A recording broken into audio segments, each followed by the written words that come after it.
Gmail has loads of features on its own, but there is a place you can go to add even more functionality to your already awesome Gmail account and make it even awesomer. That place is Gmail Labs. This video will show you how to enable your Gmail Labs feature, and I'm going to show you a couple of neat labs that I think you'll want to put into use right away. Now, these labs are kind of like plugins or applications for your Gmail account. Okay, let's head on into our Gmail settings, right up here into the gear icon, hit that drop down arrow, go into settings. Right along the top here, click on Labs, and you can get a little bit of a preview of the various applications or labs that are available.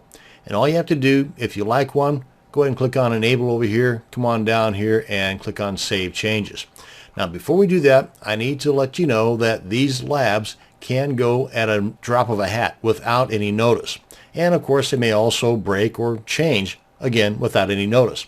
A good example is a lab that I've used for quite some time now called Message Sneak Peek. And basically what that allowed you to do, and I say allowed because it's no longer available, is that in the inbox here, it allowed you to hover over an email and it would have a pop-up box similar to this one, only the pop-up box would be a preview of the contents and you'd be able to preview that email without having to open it up. And I think that particular lab was removed about the same time of the recent changes to Gmail where they added the tab feature and some kind of a right-click feature to your Gmail account. And at that time they went ahead and removed that particular lab from the available labs section. But who knows? They may decide to go ahead and make that a permanent part of Gmail in the future. Who knows? Anyway, another one that I like and have used quite a bit in some of my more active Gmail accounts is called Right Side Chat. And basically what it does is it moves your chat feature over to the right side.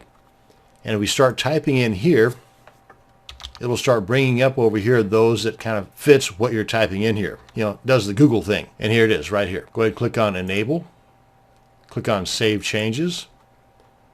And it will refresh, reopen up your Gmail account, and boom, right over here is the chat feature now on the right hand side. Now there's several more here to check out as well. Let's go on back into our labs section, and this undo send is another great one you can use because it allows you to configure the time frame after you hit the send button to where you can undo that send. I think it's up to like 30 seconds, which really is an awful long time, considering that right now without this lab, as soon as you hit the send button, it's gone, it's on its way. But with this lab enabled, you have the opportunity to change your mind within whatever time frame you set it at. I think by default it's set for like 5 seconds. So when you get a chance to come in here, check out some of the available labs, and if you have a suggestion, there you go. And that's going to bring us to the end of this video on enabling and using Gmail Labs.